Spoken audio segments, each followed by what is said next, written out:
네, 대한민국을 이끌 21대 대통령의 이재명 후보가 당선인으로 이제는 대통령이 되었습니다. 네, 임기가 시작된 이재명 대통령은 오늘 낮 약식 취임 선서를 갖고 본격적인 업무에 돌입하는데요. 관련 내용 포함한 정치권 이슈들 이종근 시사평론가, 김성환 시사평론가와 함께 짚어보겠습니다. 두 분 어서 오십시오. 네, 안녕하세요. 안녕하십니까. 이재명 대통령, 이제 차기 대통령으로 선출이 되었습니다. 대통령의 임기도 이미 시작이 됐고요. 오늘 오전이었습니다. 선관위의 의결이 있었습니다.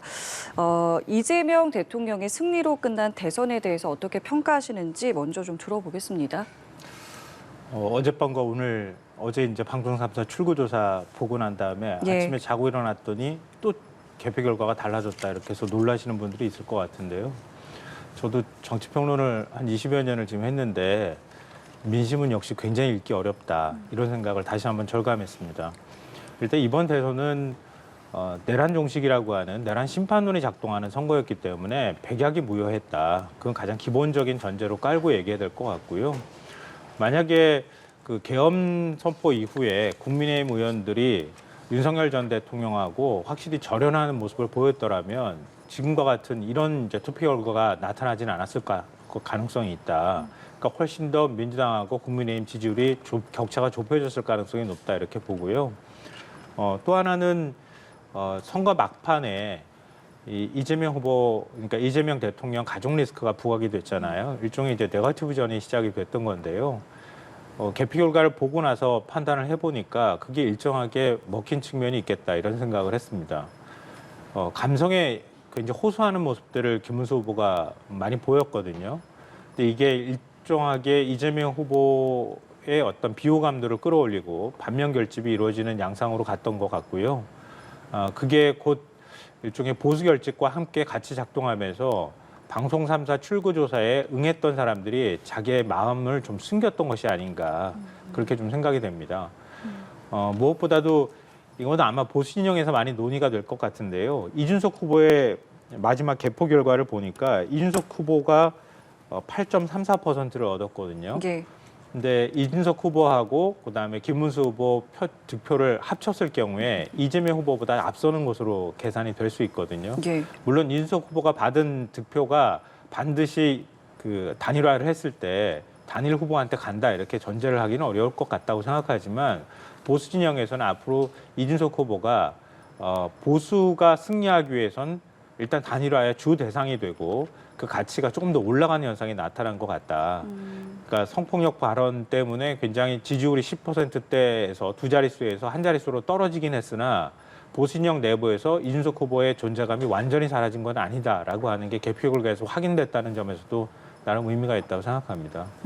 이번 대선에 대해서 전반적인 과정 좀 짚어주셨는데요. 좀 어떻게 평가하세요? 네, 조기 대선이 치러지는 이유는 탄핵으로 대통령을 파면시킨 것에 대한 헌법재판소가에 대한 판단을 국민들이 60일 이후에 하라는 거거든요. 그래서 국민들은 헌법재판소의 어떤 판결에 대해서 대개는 그러니까 파면될 만한 이유가 있었다라는 쪽으로 쏠림 현상이 있을 수밖에 없습니다.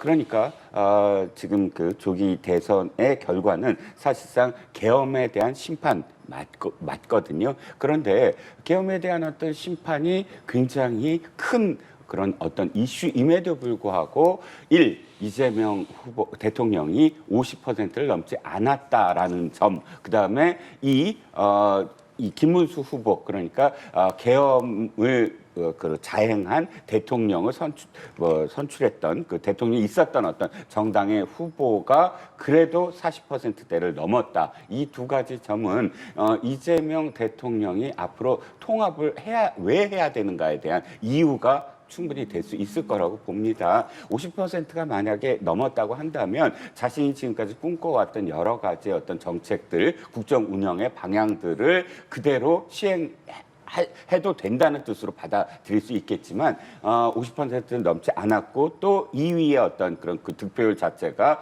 40% 양쪽 다 40%대 사실 2.3%와 1.8% 정도의 이 출구조사의 차이밖에 안 되지만 그러나 단순히 2.7%, 1.8% 정도를 지금 놓친 것보다는 굉장히 큰 의미를 담고 있다. 그러니까 같은 40%대로 그 부울경과 강원도의 민심도 챙겨야 된다. 자신을 지지하지 않았던 그런 국민들의 마음도 챙겨야만 이 국정 운영을 제대로 자신의 뜻대로 할 수 있다라는 의미가 되지 않을까 싶습니다.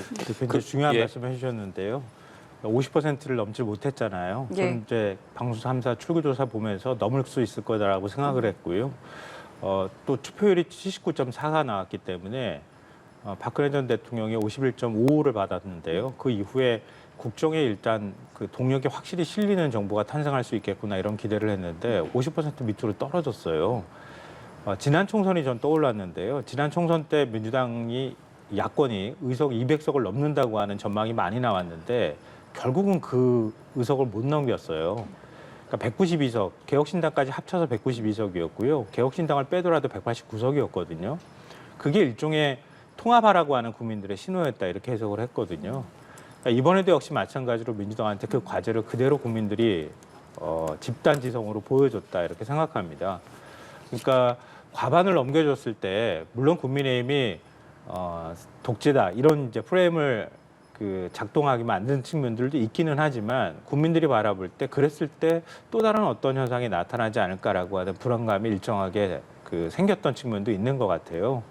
그러니까 이재명 정부에서는 앞으로 시급하게 서둘러야 할 부분과 그리고 조금 더 속도감 있게, 그러니까 좀 천천히 또 여야 합의나 소통 과정을 밟아야 할 것들 이런 것들을 좀 순차적으로 나누어 가지고 국민들의 의견들 또 국민들의 의사를 최대한 수렴하는 방식으로 국정 운영을 할 필요가 있다. 이런 걸 몇 가지 숫자로나마 확실하게 보여준 것이 아닐까 이런 생각을 했습니다. 네, 두 분이 앞으로의 과제, 그러니까 통합에 대한 부분을 강조해 주셨는데 이재명 대통령도 오늘 새벽에 당선이 사실상 확정이 되자 여의도를 찾아서 수락연설을 하면서 관련한 발언을 했습니다. 저희가 발언들 준비해 봤는데요. 듣고 나서 대담을 이어가 보도록 하겠습니다. 대통령의 책임은 국민을 통합시키는 것입니다.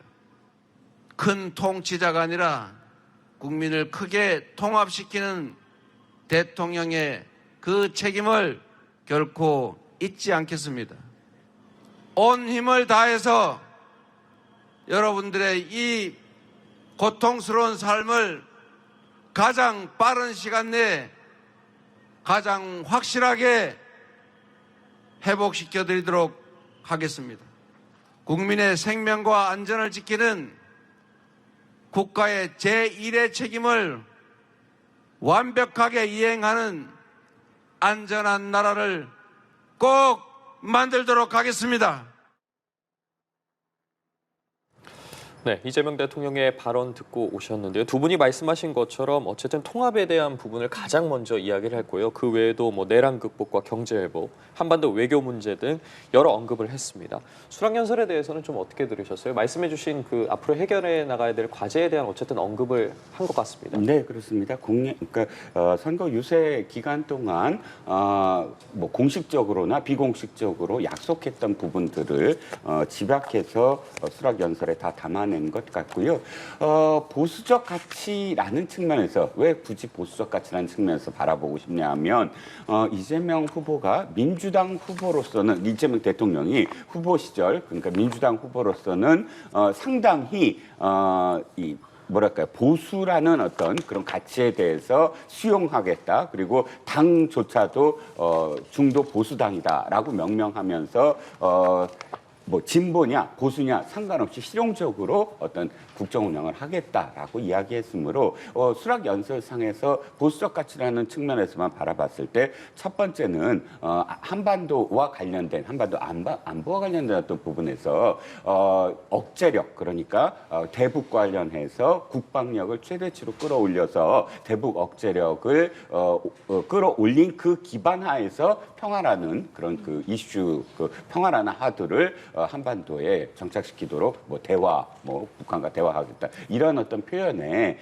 상당히 저는 눈길을 모읍니다. 왜냐하면 그 국방력을 최대한으로 끌어올리고 그다음에 억제력, 대북 그 군사 억제력에 대해서 언급을 한 부분은 아마도 이제 미국이 계속 그 여러 경로를 통해서 언론 보도나 혹은 미국의 뭐 국방장관이나 입을 통해서 한반도도 역시 한국이나 뭐 일본이나 이런 한반도도 이런 해당 국이 스스로 국방력을 높여야 된다라고 언급한 부분과 함께 주한 미군의 여러 가지 전략적 유용성과 관련된 그런 언급들이 굉장히 한반도의 어떤 지형을 출렁이게 만들고 있거든요. 그렇기 때문에 그런 부분들 물론 뭐 평화를 강조하긴 했습니다만 뭐 군사 억제력을 최대한 끌어올리겠다라는 그 부분은 보수적 가치로서도 굉장히 중요한 그런 언급이라고 보고요. 한 가지 좀 우려되는 부분은 그러니까 민생의 어떤 그런 이 회복을 위해서 민생 경제 회복을 위해서 가장 빠른 시간 안에 가장 확실하게 치유되도록 하겠다. 뭐 이런 뉘앙스의 어떤 발언을 하셨는데 사실 이제 그 선거 기간 동안은 좀 더 이렇게 뚜렷하고 약속하는 어떤 부분들의 표현이 단언하는 게 필요하다고 생각합니다. 그만큼 이제 약속을 하는 부분이니까 이제 대통령이 된 이후에는 근데 가장 빠르게 가장 확실하게 이렇게 언급을 하시면 사실 굉장히 뭐랄까요 그러니까 듣는 입장에서는 구조 자체를 바꾸는 것보다는 예를 들어서 뭐 지원금 같은 것으로서 실질적으로 지원금을 뭐 25만 원, 50만 원 이렇게 받아서 그 고통이 해결된다라는 그런 해결 방법을 지금 말씀하시는 게 아닌가. 물론 뭐 지금 그 굉장히 고통을 느끼시는 그런 차상위 계층도 분명히 존재하고 자영업자도 고통 있습니다만 대통령은 조금 더 큰 그림, 큰 호흡으로 천천히 갈 것과 빠르게 해결해야 될 것에 대한 구분이 좀 있었으면, 그러니까 구조적으로 좀 더 접근을 하셨으면 하는 바람, 요만큼의 어떤 바람이 좀 있습니다. 지금 뭐 경제나 외교안보 관련해서도 굉장히 엄중한 시기지 않겠습니까? 이와 관련해서 좀 더 넓은 시야를 바라보고 좀 산적한 문제들을 해결해야 할 필요성이 있다고 말씀해 주셨거든요. 일단 국정의 우선순위가 뭔지를 좀 정하는 작업이 필요할 것 같아요. 가장 먼저 해야 될 것과 조금 더 천천히 해도 될 것, 이런 것들을 좀 구분하는 작업을 해야 될 것 같은데요. 어제 이재명 대통령이 답례 연설에서 밝힌 것처럼 내란 극복과 국민 통합이 우선이다 이렇게 얘기를 했거든요. 그러니까 내란 극복은 지금 당장 내란 관련된 수사가 제대로 진척되지 못하고 있습니다. 오히려 증거인멸을 했다고 하는 그런 증거가 속속 드러나고 있거든요. 근데 그런 면에서 빨리 내란 종식을 하기 위해선 내란 특검을 국회에서 최대한 빠른 시간 내에 통과시키는 게 필요하다. 이 부분에 대해서는 아마 이의 제기를 할 사람이 별로 없을 거라고 보고요. 물론 이제 국민의힘 반응을 보긴 해야 되겠지만, 그리고 기존에 이제 있었던 이른바 김건희 특검법, 그리고 최상병 특검법, 이런 것들, 쌓여있는 문제들을 어떻게 처리할 것인가, 이걸 과연 검찰에 맡길 것인가, 아니면 특검을 통해서 해결할 것인가, 이런 부분에 대한 정리가 좀 필요할 거라고 보고요. 국민 통합의 관점에서 볼 때는 가장 국민들이 관심을 갖는 게 아마 내각 구성일 겁니다. 그런 면에서 지금 그 내란 상황 이후에 치러지는 조기 대선이었기 때문에 당장 이재명 대통령의 임기가 시작된 거잖아요. 그렇죠. 그럼 장관도 한 명 없는 상태에서 지금 대통령만 덜렁 있는 거란 말이에요. 어떤 방식으로든 행정부가 일을 해야 되는데 일하기 어려운 상황이라는 거죠. 그리고 만약에 장관을 지명한다 하더라도 인사청문회를 거치는 과정까지 밟는다고 해도 한 달 정도 시간이 필요할 겁니다. 그러니까 당장 국정공백을 막기 위해선 차관 인사부터라도 먼저 해서 이재명 정부의 어떤 국정 과제들을 추진해 나가는 모습들을 보일 필요가 있을 것 같고요.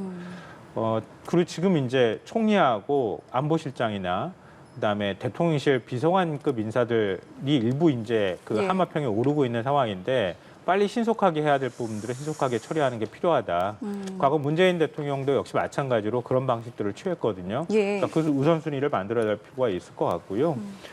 그리고 그 다음에 경제 회복 문제를 얘기를 했는데 이거는 김문수 후보도 대선 선거운동 기간에 30조 원 추경을 얘기했거든요. 그러니까 이재명 대통령도 35조 원 추경을 얘기했기 때문에 이것도 큰 이해관계의 차이는 없을 거라고 보는데 다만 지역화폐를 어떻게 할 것이냐 이런 문제가 남아 있거든요. 예. 근데 이것도 역시 민주당이 굉장히 속도전 있게 추진해 갈 가능성이 굉장히 높다고 봅니다. 왜냐하면 이창용 하는 총재가 이미 0%대 경제 성장률을 얘기하면서 경기 부양의 필요성을 언급했거든요. 예. 그러니까 지금 당장 국민들이 체감할 수 있는 경기 부양은 시장에 돈이 돌게 하는 방식인데 재정을 이런 방식으로 풀지 않고서는 사실은 경기 부양이 쉽지가 않은 상황입니다. 그런 부분에 대해서도 제일 우선순위를 두고 할 것 같고요. 검찰이나 사법부 개혁이나 일종의 개혁이라고 우리가 얘기했던 것, 그리고 윤석열 정부에서 거부권을 행사했던 각종 법안들, 이런 것들도 역시 우선순위를 나눠서 근본적인 구조개혁에 관한 부분들은 여야 합의를 거치는 과정이나 여야 협상을 하는 과정들을 밟은 다음에 하나하나씩 문제를 해결하는 이런 과정들을 밟지 않을까 생각합니다. 예. 지금 잠시만요. 이재명 대통령의 모습이 보입니다. 지금 이 시각 모습입니다. 사저에 나온 이재명 대통령입니다. 현장 목소리 좀 들어보도록 하겠습니다.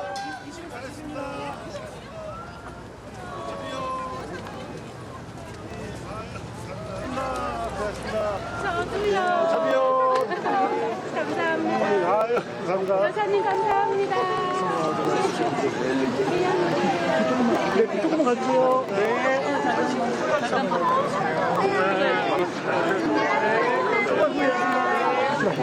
불러주세요. 7개월 됐어요. 저희가 하면 7개월 됐어요. 이 인사해주세요. 대통령 할아버지야. 감사합니다. 안녕하세요. 오늘 저희를 안녕하세요. 쌍둥이에요. 새쌍둥이. 네. 쌍둥이. 귀여워. 너무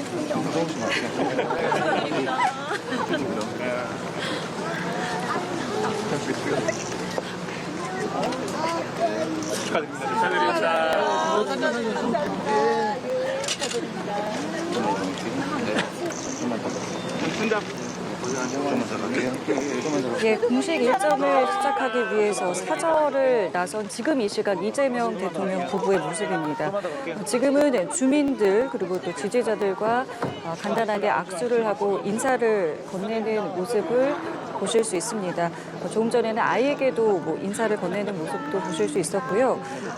오늘 오전 6시 21분부터 임기가 시작된 이재명 대통령 잠시 뒤에 공식 일정을 수행하기 위해서 사저 밖으로 나와서 지금 간단하게 주민들과 지지자들과 인사를 나누고 있습니다. 네, 지금 이 시각 이재명 대통령 사저 앞에서 이재명 대통령이 주민들과 지지자들에게 인사를 하는 모습 함께 보고 계십니다.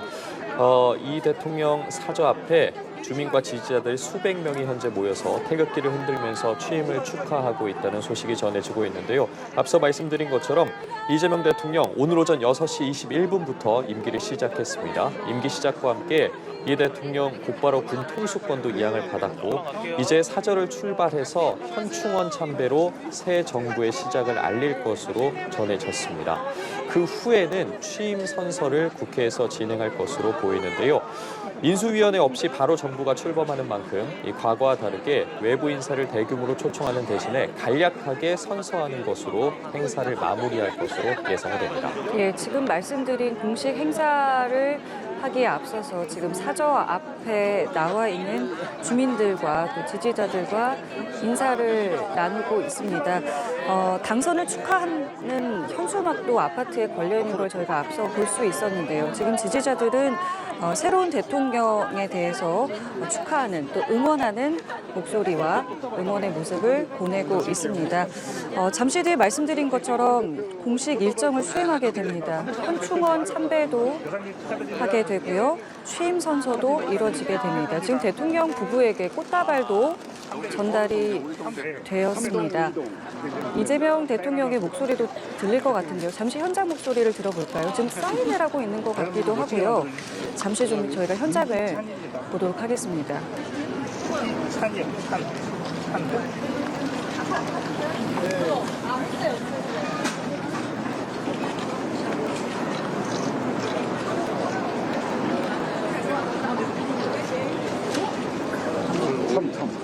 가위.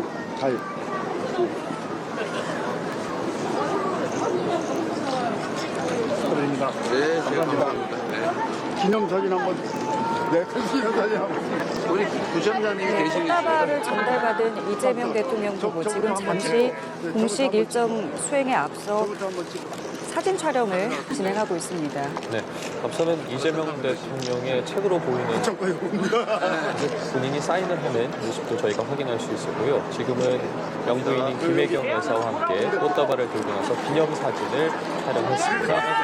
곳곳에 지금 주민들과 지지자들이 모여서 태극기도 보이고 있고요. 꽃다발까지 이재명 대통령 내외에게 전달을 했습니다. 계속해서 기념사진 촬영이 이어지고 있는 장면 함께 보고 계십니다.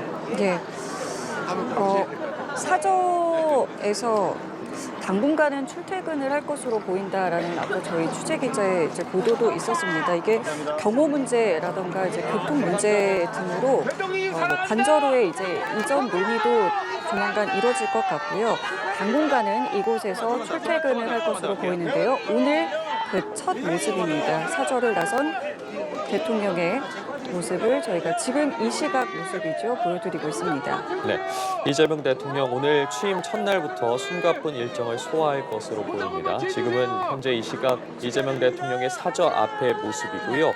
이 대통령 오늘 오전 6시 21분부터 임기를 시작했고 이제 사저를 나서서 국립현충원으로 향할 것으로 보입니다. 예, 많은 분들이 모였습니다. 그리고 이제 사저 앞에서 지금 공식 일정 수행 전에 이렇게 인사를 나누고 있는 모습인데요. 어떻게 좀 보고 계세요? 이제 분위기가 좀 자유롭네요. 굉장히 보기가 좋고요. 뭐 어느 대통령이나 당선 첫 이후에 취임식을 열고 그럴 때 모습들이 저렇게 이렇게 밝은데요. 이재명 대통령이 저 모습들을 계속 잃지 않았으면 좋겠어요, 저는. 그러니까 우리가 내란을 경험하고 난 다음에 대통령 취임식을 보는 상황이잖아요. 더군다나 3년밖에 임기를 못 채운 전직 대통령이 있는 상황이라서 국민들의 바람이 그 어느 때보다 크다고 생각하거든요. 그러니까 이재명 대통령이 그런 부분에 대해서 어제 이제 답례 연설에서도 얘기했던 것처럼 굉장히 아마 마음이 무거울 겁니다. 그리고 지금 표정은 저렇게 밝지만 어떤 대통령이 당선됐다고 하는 기쁨을 누리기에는 너무 짧은 시간이거든요. 바로 지금 업무에 들어가는 그렇죠. 상황이고요. 예. 내각 구성 문제부터 시작해서 뭐 국정 회복 그리고 관세 협상까지 굉장히 해야 될 일이 많습니다. 그걸 하나하나씩 정리하는 작업을 해야 되는데요. 그러니까 국민들의 바람은 한꺼번에 모든 답을 내주길 바라는 거잖아요. 근데 대통령은 모든 답을 갖고 있지는 않아요. 그러니까 답을 하나씩 이제 만들어가야 되는 작업을 해야 될 테니까 아마 굉장히 힘들 겁니다. 그런 면에서 일단 당분간 과거에는 정상적으로 임기를 마치고 다음 대통령이 들어올 때 인수위 과정을 거치는 걸 봤잖아요. 그렇지 않은 시기를 지금 바로 겪어야 하기 때문에 한동안은 국민들의 지지가 절대적으로 필요한 상황이다. 그리고 새 정부가 하는 역할들에 대해서 국회나 또 야당의 협조가 굉장히 필요한 상황입니다. 일종의 허니문 기간을 전혀 거치지 않은 상황이거든요. 그런 면에서는 일단은 초기에 어떤 경제 회복이나 국민 통합 문제라든가 이런 큰 화두를 던지면서 해나갈 때 국회가 이재명 대통령을 적극적으로 협조하고 뒷받침을 해주는 역할을 하는 게 필요하겠다 이런 생각을 합니다. 그러니까 대통령 본인의 의지와 어떤 노력만으로는 지금 안 되는 여러 가지 이제 상황이라는 말씀을 하신 건데요. 계속해서 이제 여러 번 말씀하신 게 이제 지금 내각과 관련해서 어쨌든 전 정부 지금 국무위원들과 이 잔류를 하고 있는 상황인 것이고 같이 어느 정도는 또 해야 되는 상황 아니겠습니까? 네, 그건 국무총리가 이제 그 인준을 받아야 되고 또 국무총리의 제청에 의해서 내각이 임명되는 그런 과정, 또 각각 그 청문회가 있어야 되는 과정들이 있기 때문에 조기 대선이 아니더라도 어느 정도는 그 시기가 있을 수밖에 없습니다. 저는 근데 크게 우려는 뭐 하지 않는 게 왜냐하면 이미 이 조기 대선, 그러니까 탄핵으로 인한 조기 대선이기 때문에 어느 정도 뭐 이재명 대통령이나 혹은 민주당이 당선될 것이 굉장히 자신감이 있었을 거예요. 그래서 미리 많은 준비를 좀 해왔다고 봅니다. 김영삼 대통령 일화를 좀 말씀을 드리면 김영삼 대통령 때 후보 시절입니다. 그때는 그 전당대회가 좀 일찍 열렸었어요. 그 전당대회 열리고 후보로 이제 결정이 되고 난 시점에서 모 그 보좌관이 어떤 거를 제안을 했냐면 지금 선거운동팀 말고 따로 팀을 조직해야 된다. 그래서 김영삼 후보가 무슨 소리야? 지금 아직 본선을 우리가 치러야 되는데 무슨 팀을 또 따로 꾸려? 그랬더니 그걸 말한 거예요.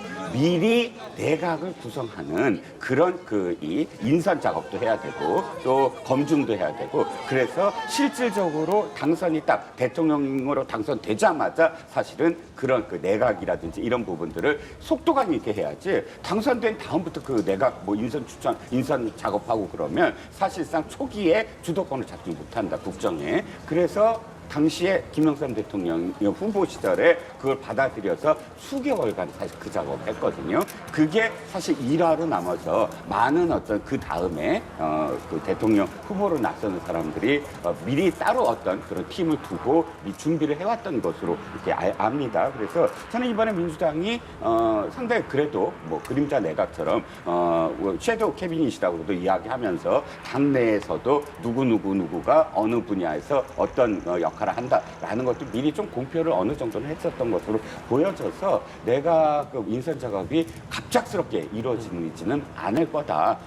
그런데 이제 나중에 또 말씀드리겠지만 인사가 굉장히 중요하다. 정말 중요하다. 지금까지 약속했던 것들을 사실 어떤 장관을 임명하느냐, 어떤 총리를 임명하느냐로 보여줄 수가 있거든요.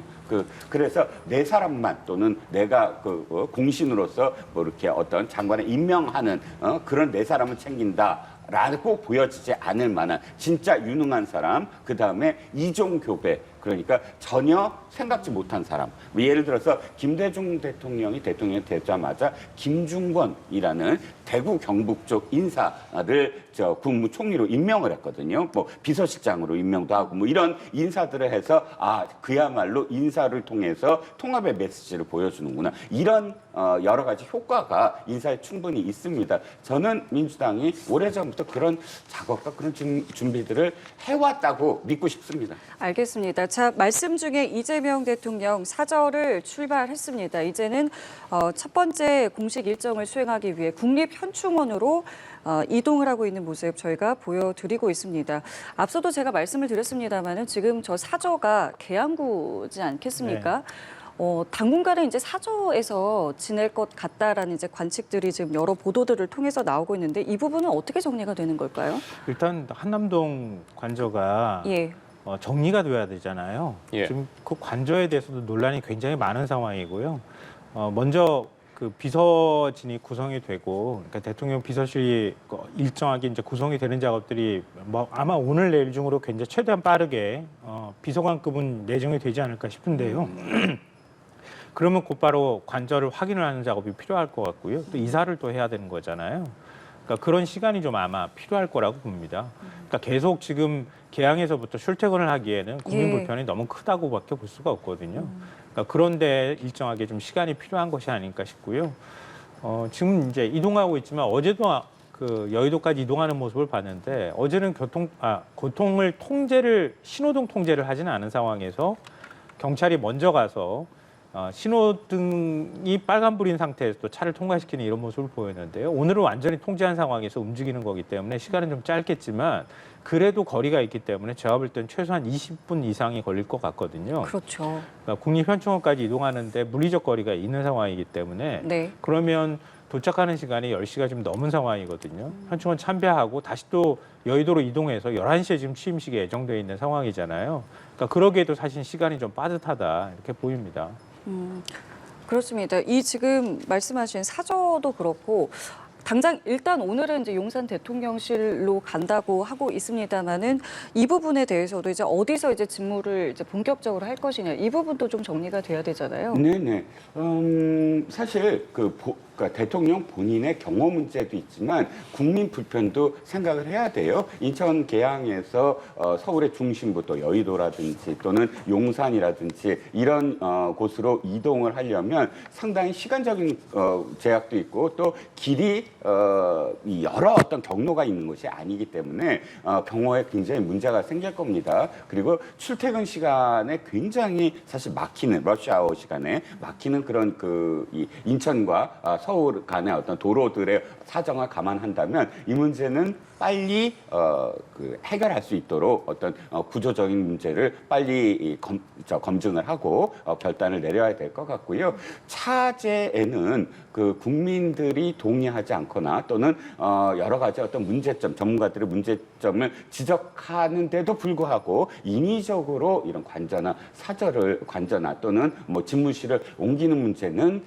발생하지 않아야 된다. 이것이 하나의 그 전통으로 어떤 장소가 있다면 그 장소가 전통으로 사실 남아 있어야 된다라는 생각이 들고요. 개항을 말씀하셔서 하나 생각이 드는 건 이재명 대통령이 그러니까 시장이라든지 또는 지사를 하다가 국회의원이 되지 않고 대통령 후보로 나섰었거든요. 그건 굉장히 특이한 사례였어요. 대개 우리나라의 어떤 그 대통령 후보들은 국회의원이라는 정치의 하나의 어떤 뭐 사전 뭐 그런 훈련이라든지 혹은 그런 통과 의례 같은 것들을 겪었었는데 그러다 보니까 이재명 대통령이 실질적으로 자신의 어떤 지역구 사실 경기도지사나 성남시장은 지역구라는 게 있을 수 없는데 국회의원으로서 첫 번째로 지역구로 가진 게 계양을입니다. 그 상징적인 어떤 공간이고요. 그런데 갑작스럽게 계양을에 보궐로 시작하다 보니까 뭐 사실 연고도 없는 곳이고 그러다 보니까 계양을과 이재명 국회의원, 이재명 당대표를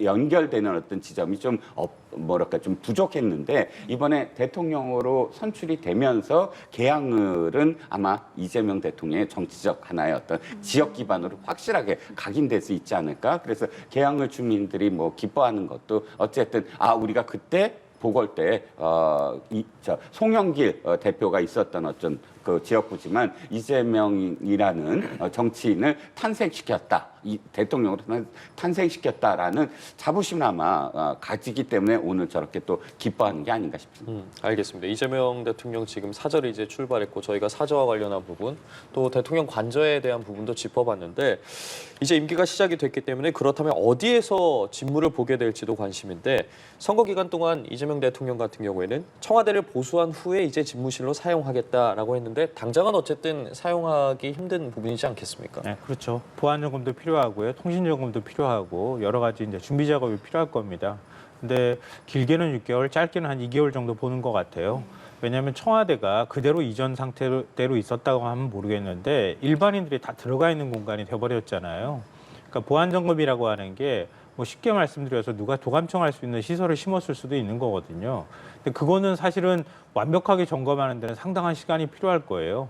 근데 그러기에는 너무 긴 시간이 만약에 들을 경우에는 국민 불편이라든가 또 혼란들이 있을 수 있기 때문에 그 시간을 최대한 단축하는 형태로 가지 않을까 싶습니다. 그러니까 제가 짧게는 2개월이라고 말씀드렸던 것처럼 그 정도 시간으로 단축하기 위해서 아마 노력할 것 같고요. 아침마다 대통령이 저렇게 긴 거리를 출퇴근을 한다고 하는 건 조금 국민들한테도 민폐를 끼치는 것이 되기 때문에 아까 관저도 말씀드렸지만 관저 사전 점검이나 이런 것들도 아마 최대한 신속하게 할 가능성이 높습니다. 그러니까 이전에 윤석열 전 대통령의 경우에는 몇 개월 동안이나 사저에 머물면서 이후에 관저가 정비되고 난 다음에 입주를 했잖아요. 근데 그렇게 하는 모습들은 아마 보이지 않을 가능성이 높아요. 그래서 제가 예상컨대 단축한다고 하면 그게 따로 뭐 공사가 필요한 것은 아닐 테니까 최소한 점검하고 또 어떤 시설이 있는지 확인하는 작업을 한다고 한다면 한 일주일 정도만 있더라도 충분히 관저에 들어갈 수 있을 것 같아요. 그리고 업무 공간은 청와대 들어가기 전까지는 이재명 대통령이 밝혔던 것처럼 용산 대통령 집무실을 그냥 일단은 쓸 겁니다. 그러니까 쓴 상태에서 청와대 준비 작업을 하고 국정을 안정화하는 작업을 하면서 청와대로 이전하는 모습들을 보일 것 같아요. 예. 그렇다면 당분간은 이제 용산 대통령실을 집무실로 이제 사용을 하는 겁니까?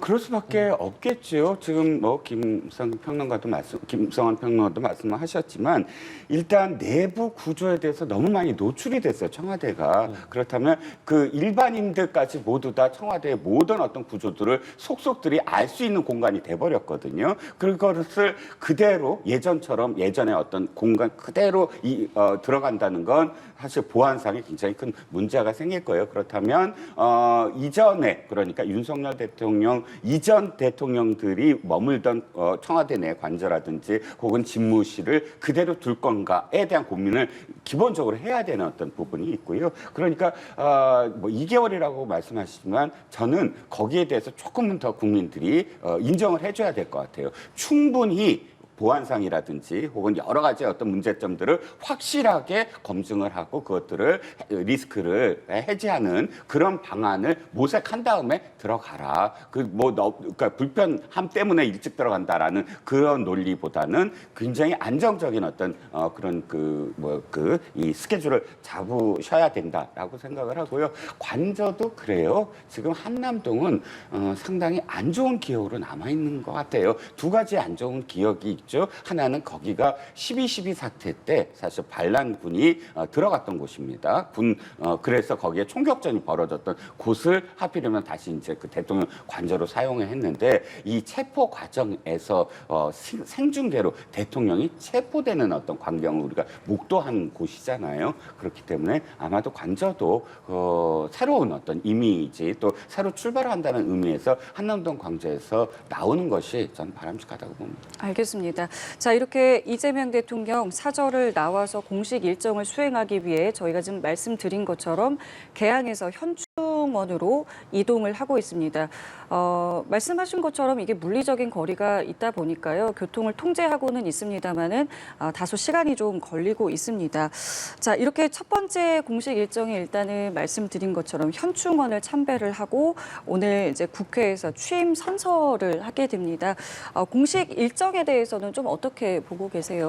또 불가피한 거죠, 사실은. 지금 뭐 취임식을 거창하게 열 수도 없는 거잖아요.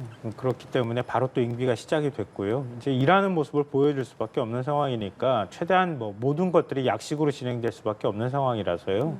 11시에 취임식이 열린다 하더라도 국회 로텐더홀에서 국회의원과 국회의장을 비롯해서 주요 인사들이 참석한 가운데 아주 간소하게 이루어질 가능성이 있거든요.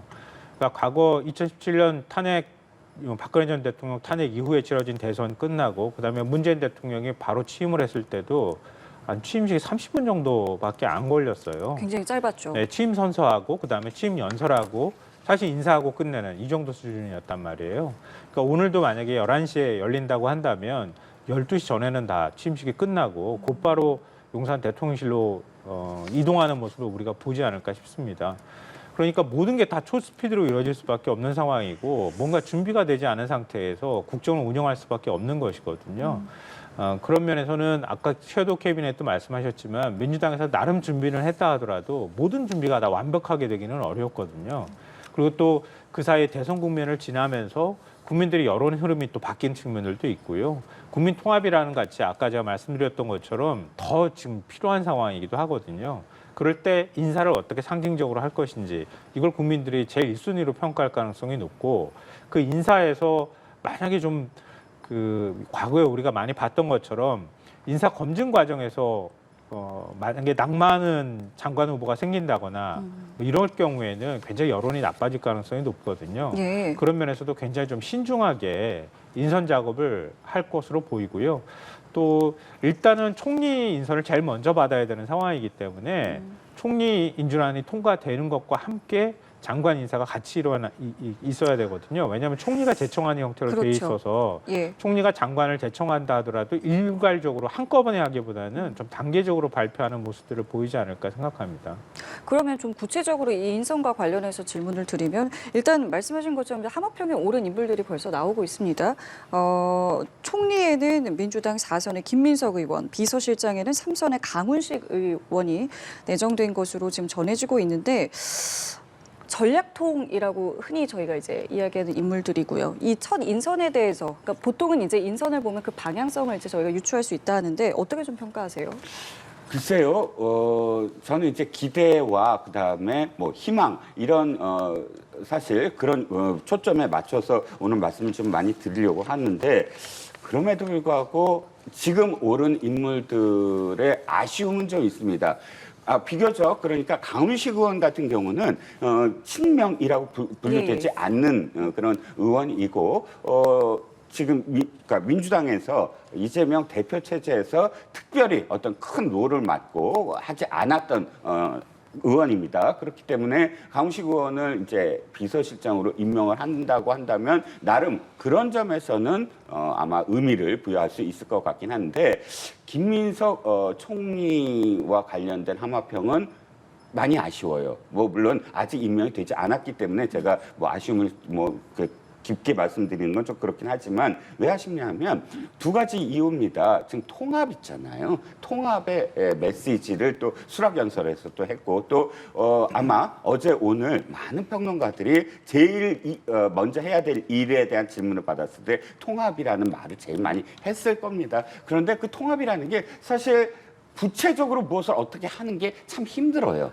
근데 가장 사실은 할 수 있는 게 실천이 총리 임명이거든요. 총리를 임명함으로써 그 사람이 그대로 통합의 어떤 그런 상징이 될 수 있는 인물로 만약 한다 그러면 이제 앞으로 어떻게 하겠구나라는 걸 그냥 국민이 받아들일 수 있는데 그렇죠. 김민석 의원이 전 능력이 없다라는 뜻이 아니고 워낙에 김민석 의원이 수석 최고위원으로서 지금 이재명 후보, 이재명 대통령과 가장 지근거리에서 지금 선거도 치렀고 또 대표에서 그 대표의 어떤 그런 그 운영을 당 운영을 도왔던 사람이기 때문에 새로운 어떤 정부에서의 첫 출발을 굳이 그렇게 지근해 있었던 사람을 해야 될까라는 이 말에 좀 아쉬움이 좀 있고 두 번째는 586 세대의 세대 교체도 참 중요한 메시지거든요. 사실 이재명 대통령이 당대표 시절에 민주당을 완전히 바꿔놓은 건 맞아요. 민주당이 워낙에 운동권의 계보가 있었던 어떤 그런 특정 그 파가 있었고 또 여기에 호남의 어떤 가신 정치를 했던 파가 있었고 영남의 일부 그런 그 국회의원들이 있었고 이런 연합체 어떤 정당으로 출발을 해서 상당히 전 운동권 출신들의 입김이 굉장히 강한 그런 정당이었어요. 그렇기 때문에 이 정당을 새로운 사람들로 다시 공천을 통해서 바꿔나가고 주류와 비주류가 교체되는 그런 지점을 이재명 당대표 시절에 했다고 보거든요. 물론 그것을 제가 다 찬성을 하거나 적극 지지를 하는 건 아닙니다만 결과적으로 봤을 때 말이죠. 그런데 굳이 586의 상징적인 인물, 그야말로 서울대 총학생회장 출신에다가 가장 젊은 나이에 586의 선두주자, 가장 30대에서 국회의원을 출발했던 그런 김민석 최고위원을 총리로 한다면 세대교체라는 측면 또 통합이라는 측면에서 약간의 어떤 아쉬움들을 많이 표할 수 있는 그런 인사가 아닌가라는 생각입니다. 네. 말씀하신 게 맞아요. 일반적인 대선 직후였다고 하면 인수위 과정도 거쳤다고 하면 통합 이미지를 갖고 있는 국무총리를 지명하는 것 이런 바람들도 있을 거고요. 또 그게 충족되지 못했다고 하는 비판 여론도 일부 있을 것 같다는 생각은 드는데요. 지금 좀 특수한 상황이잖아요. 곧바로 사실 일을 해야 됩니다. 근데 통합이라고 하는 이미지 때문에 손발이 안 맞는 사람을 임명해 놓고 서로 간에 갈등하기 시작하면 사실은 국정 동력이 생기지도 않을 뿐더러 뭔가 국정을 제대로 운영하기도 쉽지 않은 출발부터 삐걱거리는 현상들이 나타나거든요. 그러니까 지금에 있어서는 그렇기 때문에 손발을 기본적으로 맞춰온 제일 핵심적인 자리에 있는 인사들은 그리고 또 안정적으로 경험이 풍부한 인사들을 임명하는 게 순서상으로 맞는 거다 이렇게 봐야 될 것 같고요. 그래서 아마 국무총리도 이재명 당대표 시절에 같이 손발을 맞춰왔던 김민석 의원을 국무총리로 내정하는 것이 아닌가 싶고요. 그리고 강훈식 의원도 역시 마찬가지인데요. 강훈식 의원은 어찌 보면 아까 이제 친명이라고 보기 어렵다 이렇게 말씀하시는데 또 그래서 신친명이다 또 이렇게도 부르더라고요. 근데 강훈식 의원은 두루두루 당내 의원들하고 관계가 굉장히 좋다고 하는 평가를 받고 있거든요. 또 당의 중진 의원이기도 하고요. 그런 면에서 당정 간이 가교 역할을 하는 부분들을 아마 생각했던 것 같아요. 그리고 대통령 비서실을 인선 작업들을 해야 하는 데도 있어서 지난 이제 윤석열 정권 때는 처음에 비서실 인선할 때 사적으로 채용했다고 하는 논란들이 굉장히 시끄럽고 그게 이제 비서실에 대한 신뢰를 오히려 훼손하는 방향으로 갔거든요. 그런 면에서도 강훈식 의원의 경륜이 좀 필요한 상황이라고 보이고요.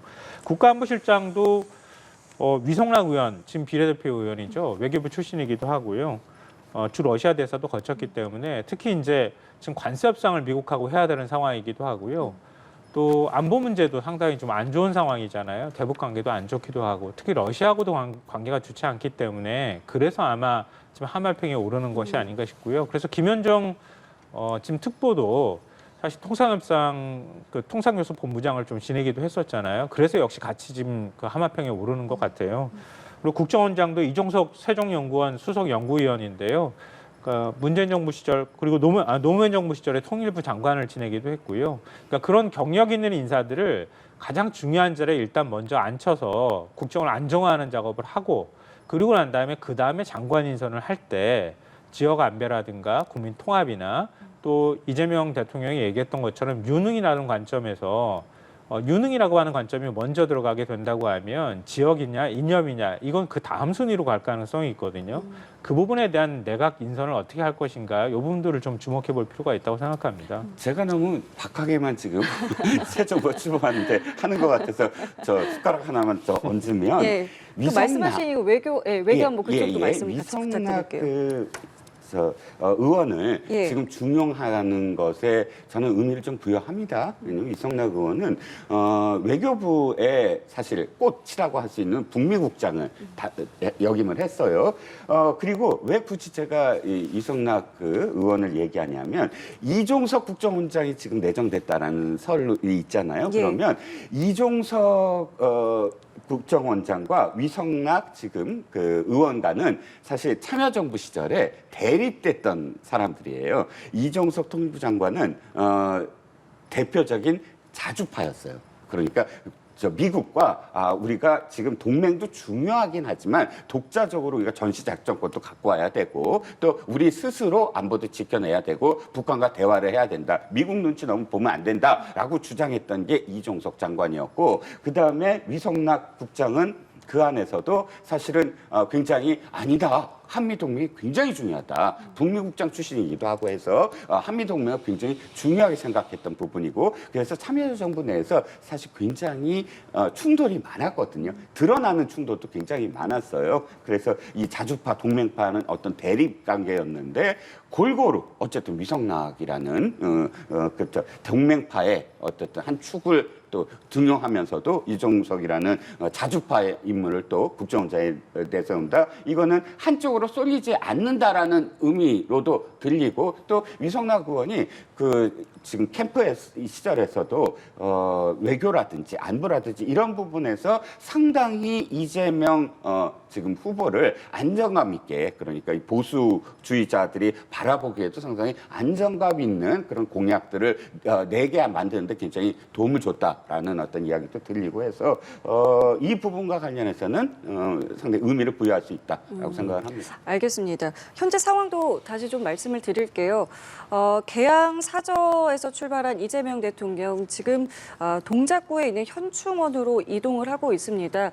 지금 언뜻 보기에 지금 여의도를 지나서 이제 동작구 쪽으로 흑석동 쪽으로 이제 이동을 하는 것으로 추정이 되고 있는데요. 이동을 하게 되면 이제 첫 번째 일정으로 현충원을 참배를 하게 됩니다. 이후에 이제 국회에서의 일정도 있게 되는데요. 두 분께서 이제 말씀하신 것들이 이제 오늘 바로 또 업무를 시작을 해야 하기 때문에 인선도 이제 뭐 일부 나올 수도 있고 이 부분이 상당히 이제 중요하다라는 말씀도 계속해서 저희가 듣고 있었습니다. 예, 9시 41분쯤에 이제 이재명 대통령이 사저를 출발을 했고 지금 20여 분 동안 국립현충원으로 이동을 하고 있는 모습인데요. 저희가 앞서 뭐 자막으로도 전해드리고 있는데 오늘 어쨌든 이재명 대통령 같은 경우에 취임 첫날에 합참의장으로부터 군 대응태에서도 좀 보고를 받았습니다. 뭐 계엄과 관련된 이야기도 있었고요. 지금 국립현충원으로 이제 참배를 하러 가기도 하고 앞으로 좀 이 안보에 관한 문제도 굉장히 이야기가 많이 나올 것 같은데 신경 써야 될 부분인 것 같습니다. 아마 군 조직이 모든 아마 국가 공조직 가운데 가장 큰 변화를 겪지 않을까 이렇게 생각하거든요. 그러니까 결국 내란에 협조했던 것 아닙니까? 그러니까 과거 군사정권 시절에 이후에 계엄군이 투입되는 모습을 처음으로 사실 봤던 거잖아요. 그러니까 그런 면에서 왜 이렇게 군이 물론 이제 상명하복을 목숨처럼 생각하는 게 군이기도 하지만 그렇다 하더라도 결국 이렇게 명령을 내리면 군이 움직일 수 있다는 걸 보여준 거잖아요. 그런 면에서 군이 너무 육사 출신으로만 다 채워진 것에 대한 어떤 비판적인 여론도 있는 상황이고요. 방첩사 해체 문제도 지금 계속 거론이 되고 있는 상황입니다. 그러니까 결국 방첩사가 계엄에 있어서 자꾸 주축 역할을 하고 있잖아요. 그렇기 때문에 방첩사를 해체하는 문제라든가 이런 것들로 볼 때 군의 대대적인 인사가 있을 가능성, 개혁이 있을 가능성이 굉장히 높습니다. 그러니까 그런 면에서는 거꾸로 생각해 보면 군 내부가 굉장히 어수선할 가능성이 있잖아요. 그러니까 군이 그렇게 하면서 이제 안보 대응 태세나 대응력이 떨어진다고 하는 지적도 함께 있을 수 있기 때문에 어떻게 짧은 시간 안에 그런 것들 개혁하고 인사하는 작업들을 하면서 장악력 있게 군 조직을 다시 재편할 것이냐, 이게 굉장히 큰 숙제가 될 거라고 생각하고요. 안보의 측면에서는 사실은 그 남북관계 개선이라는 건 당장 우리가 기대하기는 좀 어려울 것 같아요. 북한은 핵 개발을 완성했다고 얘기하고 있고요. 두 국가 체제를 이제 공언하고 있잖아요. 그런 상황에서 남북 간에 당장 대화하는 건 쉽지도 않을 거고, 결국은 북미 관계 해소 문제라 이런 것들이 같이 움직이지 않으면 어려웠기 때문에 이 우리가 미국과의 관계를 어떻게 풀어나갈 것이냐, 관세 협상을 풀어나가는 문제하고 트럼프 대통령과 같이 어떻게 보조를 맞춰서 지금 남북관계 해빙 무드로 이끌어 나갈 것인지, 이런 문제가 다 한꺼번에 한 세트로 움직일 거예요. 그러니까 단시간 내에 뭔가 극적인 변화를 기대하기는 굉장히 어려울 것 같다, 이렇게 보이고요. 다만 이제 남북 간에 군사적 긴장 관계를 좀 해소하는 방안들에 대해서는 뭔가의 이제 소통이 있을 가능성이 있다고 보이는데요.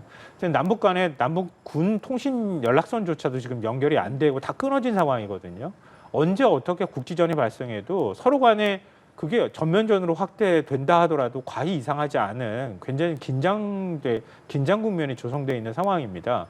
그런 면에서는 직접 대화는 하지 않더라도 최소한 남북 간에 뭔가 연락할 수 있는 소통 수단을 마련하는 거, 이게 제일 급선무가 아닐까 생각합니다.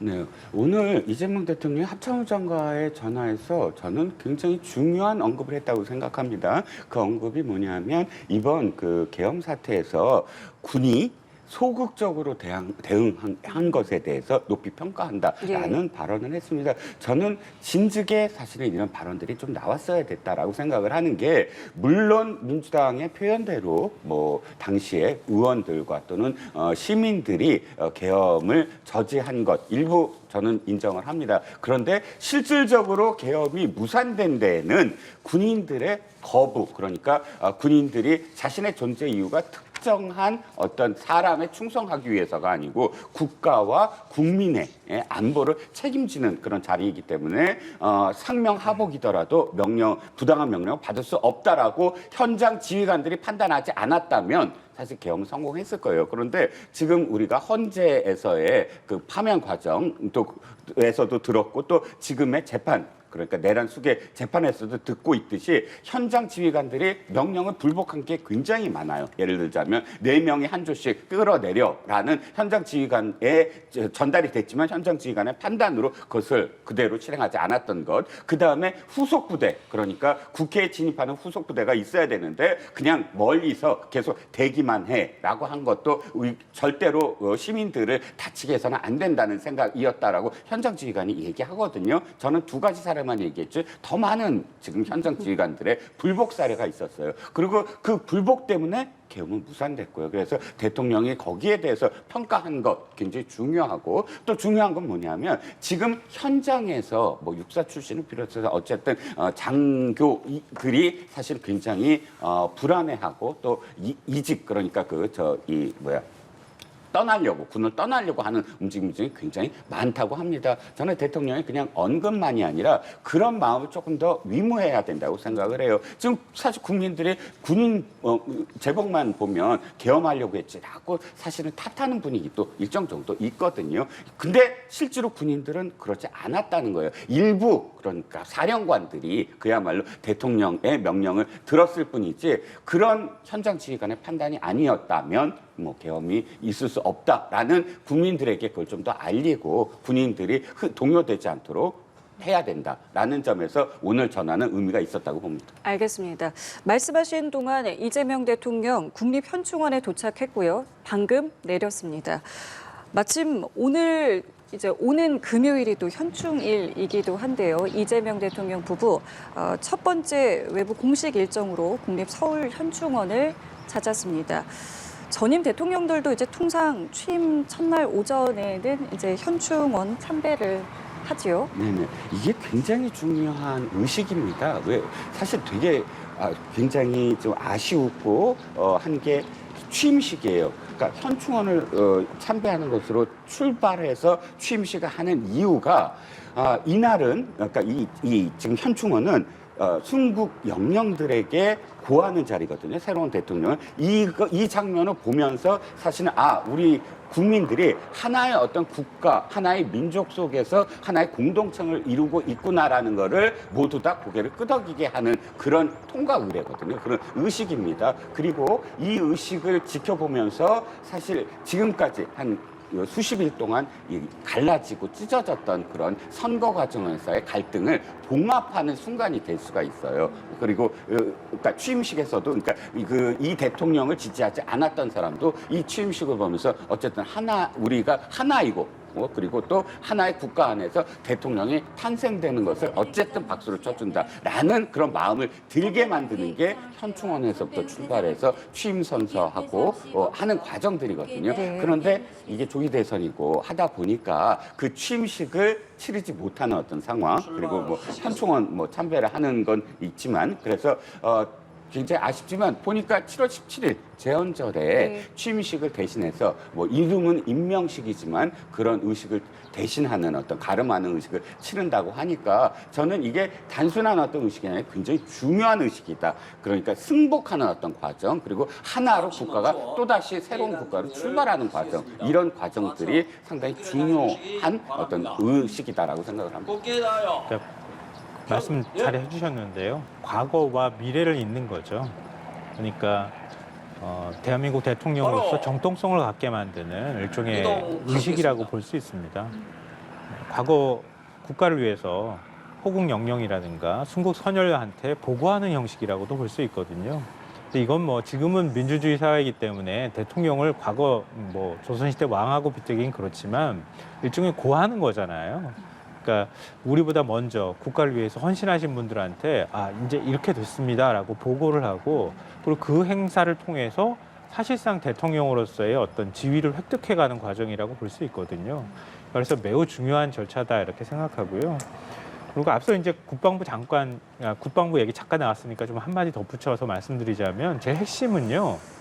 국방부에 문민할 겁니다. 이재명 후보가 밝힌 바가 이미 있거든요. 국방부 장관을 군 출신이 아닌 비군 출신 인사로 임명할 가능성이 저는 매우 높다고 생각합니다. 결국 군 출신 인사를 임명하고 윤석열 전 대통령처럼 경호처장을 국방부 장관으로 임명하고 경호처장과 가까운 이른바 전 사령관을 동원해가지고 결국 계엄에 기획을 하고 이런 방식으로 이제 군이 단일성으로 획일화됐을 때 나타나는 위험성을 봤거든요. 그래서 육사, 삼사, 학사 이런 출신들을 같이 이전에도 문재인 정부 시절에도 마찬가지였지만 고루 등용하는 모습들을 보였거든요. 군 장성 인사에서. 근데 그게 한쪽으로 너무 편중돼 있었다고 하는 거예요. 그러니까 그럴 때 선후배로 묶였을 때 나타나는 사적인 관계를 통해서 공적인 어떤 기획을 할 수 있는 그 위험성을 계엄을 통해서 보여줬기 때문에 그런 면에서라도 군 장성급 인사는 대대적으로 할 가능성이 있다 이렇게 생각합니다. 예, 지금 보시는 것처럼 이 시각 국립서울현충원의 모습인데요. 이재명 대통령 서울국립현충원에 도착을 해서 참배하는 첫 공식 일정을 개시를 했습니다. 조금 전에는 대통령 내외가 헌화를 마쳤고 이제 분향하는 장면까지 함께 보고 계십니다. 앞서 말씀해 주신 것처럼 오늘 의식이 굉장히 중요하다는 이야기를 해주셨습니다.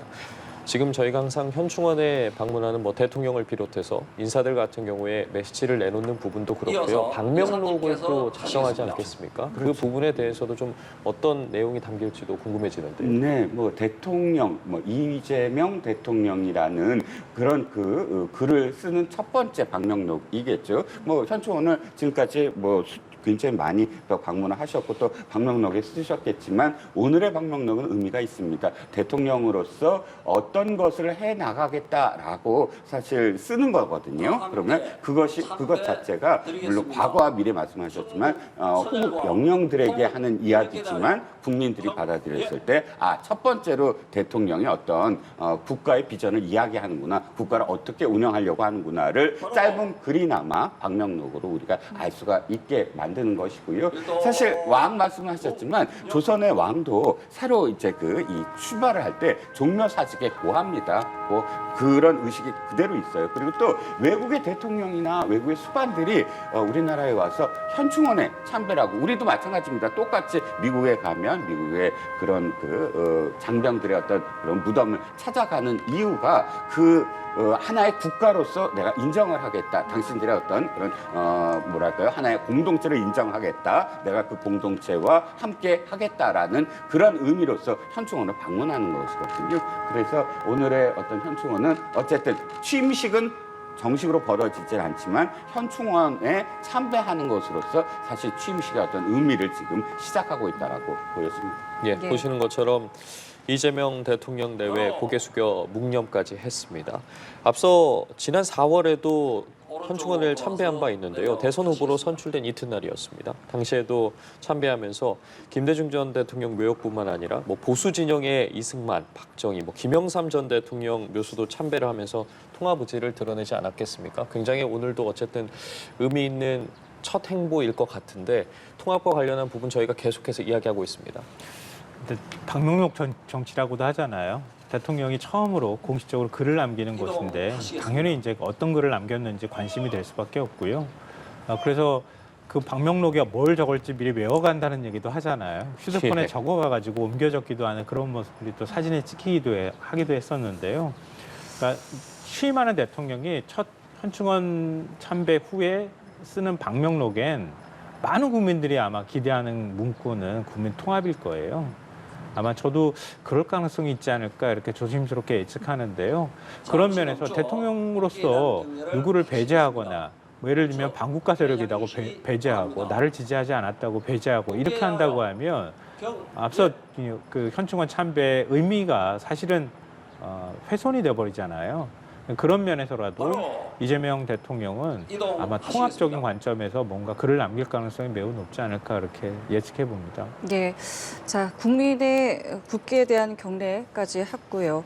지금은 이제 현충문을 향해서 걸어오고 있는 이재명 대통령 부부의 모습 보여드리고 있습니다. 오늘 첫 공식 일정이었습니다. 국립 서울현충원에서의 참배까지 모두 마쳤고요. 지금 저희가 이야기 나눴던 이제 방명록을 작성하기 위해서 현충문으로 다가가고 있는 이재명 대통령입니다. 관련해서도 저희가 어떤 방명록을 작성했는지가 바로 이제 들어올 텐데요. 지금 펜이 전달이 되고 있지요. 방명록을 작성하는 모습 함께 보고 계십니다. 통합이라는 메시지가 과연 들어갈지 아니면 이제 어떤 또 다른 앞으로의 이제 새로운 정권의 방향성을 담는 메시지가 들어갈지 그 부분을 좀 지켜보면서 함께 보시면 되겠습니다. 네, 이재명 대통령 지금 방명록을 작성하고 있는데요. 함께 사는 세상이라는 문구를 가장 윗줄에 적었습니다. 계속해서 써내려가고 있고요. 국민이 주인인 나라라고 이어서 글을 썼습니다.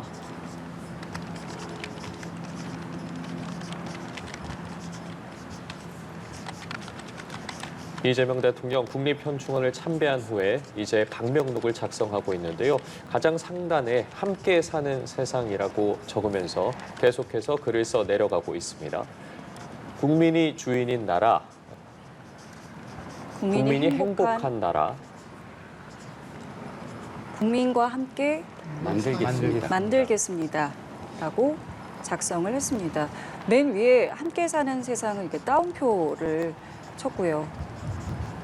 그 아래 국민이 주인인 나라, 국민이 행복한 나라, 국민과 함께 만들겠습니다. 라고 방명록을 작성했습니다.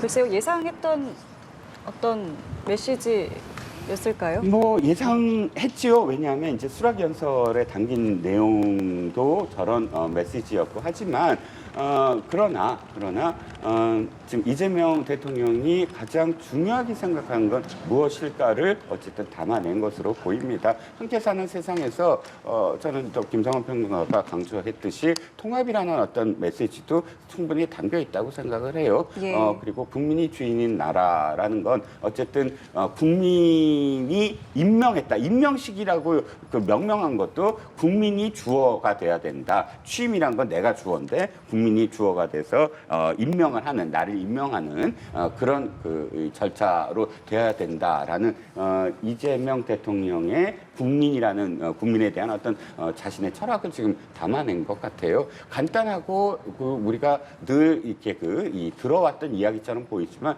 그러나 굉장히 중요한 어떤 의미를 담아서 방명록에 쓴 것 같습니다. 저는 이재명 대통령이 본인이 만든 글인 것 같아요.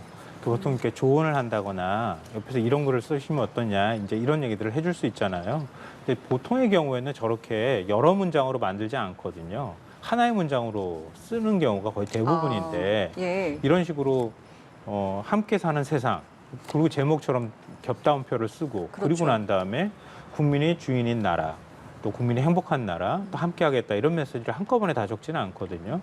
이재명 대통령이 어떤 대통령이 되고 싶어 하는지 지금 이 시점에 이재명 대통령의 심경을 표현한 것이 아닐까 싶어요. 그러니까 방명록에 글을 남긴다는 의미는 앞서도 잠깐 저희가 말씀 나눴던 것처럼 특정 정당의 대표가 아니라 대한민국을 대표하는 대통령으로서 첫 행사인 거잖아요. 처음으로 남기는 글이기도 하고요. 그런 면에서 굉장히 큰 상징성이 있는 건데요. 국민 주권주의를 우리가 이른바 내란 사태를 겪으면서 확인했던 거잖아요. 또 국민이 소중하게 주권을 행사해서 또 대통령이 된 것이고요. 그 누구보다도 지금 이 시점에서 국민들한테 감사하는 마음이 굉장히 클 겁니다. 국민의 존재가 얼마나 무서운지, 얼마나 국민들의 마음이 금방금방 또 바뀔 수 있는지도 잘 알 거라고 생각해요. 그런 면에서는 굉장히 무거운 책임감을 이 글에 담은 것 같고요. 저는 행복이라고 하는 문구가 굉장히 좀 눈에 띄었는데요.